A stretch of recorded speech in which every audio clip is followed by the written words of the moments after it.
Jason, have you seen Marilyn? Adam's voice cracked as he stared at the dusty photo in his hands.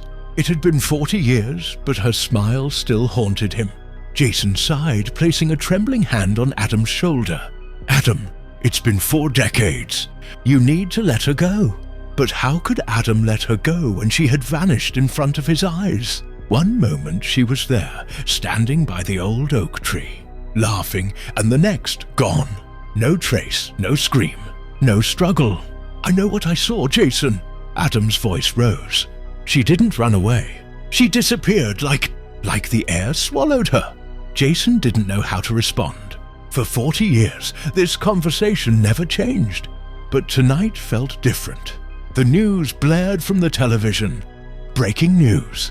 A woman claiming to be Marilyn Fields, who disappeared in 1985, was found today, looking exactly as she did on the day she vanished.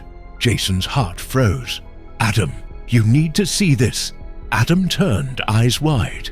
What did you just say? She's alive, and she hasn't aged a day. Niche. At the hospital, Marilyn sat on the bed, her eyes darting around the sterile white room. Where's Adam? Where's Jason? We were just in the meadow. Did you find the kite? Her voice was soft, confused. Dr. Keller exchanged glances with Detective Monroe. She believes it's still 1985.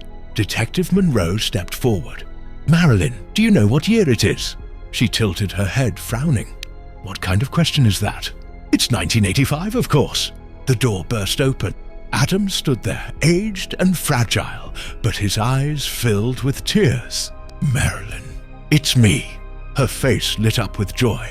Adam, you found the kite. But when she saw his face, her smile faded. Why do you look so old? Jason followed Adam in, staring at Marilyn as though seeing a ghost. Marilyn, it's been 40 years. No, I was just there. The tree, the kite, it was seconds ago. Niche. Dr. Keller interrupted gently. Marilyn, do you remember anything unusual before you disappeared? Marilyn closed her eyes, recalling the moment. There was a humming sound, like bees but deeper, and a flash of light. Then I was here. Adam grabbed Jason's arm. I told you, Jason. She didn't leave. She was taken. Jason, now pale, whispered, but taken where? Detective Monroe paced outside the hospital room. This isn't just a missing person case anymore. Jason leaned against the wall. She's the same Monroe. Same dress, same age. It's like she stepped out of a time bubble. Adam clenched his fists. She mentioned a humming sound. Could it be some experiment gone wrong? Monroe shook his head. All right, we need answers. Inside the room, Dr. Keller ran tests. Her DNA matches the 1985 records perfectly. No cellular aging. Biologically, she's still 18. Marilyn looked at Adam. Why is everyone acting like it's been decades? We were just flying a kite. Adam's voice trembled. Marilyn, that meadow is gone. There's a shopping mall there now. Her eyes widened. No, that can't be. I was just there. What, later that evening, Adam, Jason, and Marilyn sat in a quiet room. Marilyn, Jason began softly. Tell us exactly what you saw when you disappeared. She closed her eyes. I remember the light getting strange, like the air itself was shimmering. Then I heard a low hum. I turned to call you, but you were gone. Everything was gone. Adam's eyes filled with tears. And then I felt like I was falling, but standing still. The world went dark, and when I opened my eyes, I was in that hospital room. Jason rubbed his temples. This isn't natural. Or maybe it is, and we just don't understand it yet. Adam replied. Marilyn looked at them both, her voice trembling. Why me? Why was I taken? No one had an answer. Suddenly, Detective Monroe re-entered. You need to see this. He pulled out a grainy photo, aged and yellowed. It was from 1922. A girl stood in a crowd. Same face, same dress as Marilyn. This can't be real, Jason whispered. It's not the first time she's appeared, Monroe said. We've found images of her. 1922, 1957, and now. Adam's legs gave way beneath him. Are you saying she's been traveling through time? Monroe nodded grimly. Or trapped in it? Jason's fingers trembled as he traced the old photograph. Marilyn's face stared back at him from 1922, a century ago. Same dress, same innocent smile. It's impossible, he muttered. Detective Monroe wasn't convinced. What's impossible, Jason? The fact she's here, or the fact that no one aged her in that photo? Adam's voice cracked. If she's been appearing throughout history, always the same age, this isn't just a fluke. Someone or something is controlling this. Marilyn sat quietly, her eyes glazed, lost in thought. I don't understand. I was never in 1922. I've never seen these places. Marilyn, listen to me. Adam crouched in front of her. Do you feel different? Like you don't belong here? Tears welled in her eyes. Ever since I opened my eyes in that hospital, everything feels slower, like time isn't syncing with me. Jason exhaled sharply. That could explain the time dilation. Detective Monroe raised an eyebrow. Speak English, Jason. If she's been jumping through time loops, her perception of time might be lagging behind ours. To her, seconds passed. To us, decades. Niche. That evening, Adam insisted on taking Marilyn back to the old meadow. Or what remained of it. Standing amidst the towering structures of the shopping mall, Marilyn's face fell. It was right here, she whispered, pointing to a concrete pillar. The oak tree. The swing. They tore it down 20 years ago, Jason said gently. Suddenly, Marilyn stumbled backward. A low hum filled the air. Faint but unmistakable. Do you hear that? She gasped. Adam's face went pale. It's the same sound, Jason. The hum she mentioned. They turned toward a maintenance door at the back of the mall. The hum was louder there. Detective Monroe drew his weapon. Stay behind me. They entered a dimly lit corridor. At the far end, a large metal door with no handle hummed with energy. Marilyn's eyes widened. That's the sound. That door. It's familiar. Jason approached cautiously. There's no lock, no keypad. How does it open? Suddenly the hum intensified. The door slid open by itself, revealing an elevator-like chamber. Jason, we need to go in, Marilyn said, her voice eerily calm. Absolutely not, Monroe snapped. We don't know what this is. I'm going, Marilyn said firmly.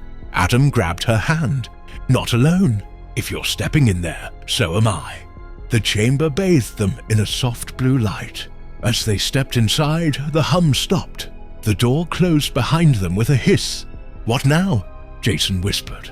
The walls shimmered and suddenly everything went dark. When the darkness lifted, they were no longer inside a chamber. They stood in an open field, the meadow, but untouched by time. The oak tree stood tall, its branches swaying gently. Adam, is this a dream? Marilyn's voice quivered. Adam shook his head. No, look around. This is the meadow exactly as it was. Jason scanned the surroundings. But it's impossible. The mall was built here. This can't exist. From behind the oak tree, a figure emerged. A man in a grey suit, holding a pocket watch. Welcome back, Marilyn Fields, he said, smiling. Right on schedule. Detective Monroe drew his gun. Who the hell are you? The man ignored him. Marilyn, you're a rare anomaly. You shouldn't be here. Who are you? What's happening? Marilyn demanded. I'm the custodian, he replied. I ensure the timeline remains intact. But you slipped through a breach. Adam stepped forward. What do you mean a breach? She was taken! The custodian sighed. Not taken. She was caught in a time fracture. A ripple caused by unauthorized temporal interference. Jason's eyes narrowed. Someone's been tampering with time. Indeed, and every time Marilyn reappears, it threatens to unravel events that must remain fixed. Marilyn's hands clenched into fists. I'm not a mistake, I'm a person. The custodian's gaze softened. That's why I've brought you here. To fix this, you must make a choice. What choice? Adam demanded. Either remain trapped in this loop forever, or sever your connection to this timeline permanently. The wind grew colder. Marilyn looked at Adam, tears filling her eyes. If I leave, will I ever see you again? Adam's heart shattered. I don't care about time loops. I care about you. Jason interrupted. There has to be another way. We can fix this without losing her. The custodian smiled faintly. Perhaps. But you're running out of time. The meadow began to flicker, as though reality itself was glitching. What's happening? Monroe shouted, clutching his gun as the ground beneath them shimmered. The custodian remained calm. The breach is widening. Soon everything here will collapse. Jason grabbed Marilyn's arm. We have to decide now. Marilyn's eyes welled with tears. I don't want to disappear. I don't want to lose Adam. The custodian's tone softened. There might be a way, but it's risky. A temporal anchor. Someone who binds you to this timeline. Adam stepped forward immediately. I'll be her anchor. Adam, wait! Jason tried to protest, but Adam's mind was made up. What happens if I anchor her? Adam demanded. You'll share her fate. If the loop collapses, you both vanish. But if it stabilizes, you'll be bound together in this time. It's worth it. Adam didn't hesitate. Marilyn sobbed. I won't let you risk your life for me. Adam cupped her face. I lost you once, Marilyn. I'm not losing you again. The custodian extended his pocket watch. Touch this together. It will initiate the anchoring process. As Adam and Marilyn's fingers touched the watch, a surge of light enveloped them. Jason and Monroe shielded their eyes. When the light faded, the meadow was gone. They were back in the mall's maintenance corridor. But something was different. Marilyn was still there, breathing, real. Adam looked at his hands. I feel heavy, like time has settled. The custodian's voice echoed faintly. The loop is sealed, but time will always watch you. Detective Monroe exhaled. That's the weirdest case I've ever closed. Jason smiled weakly.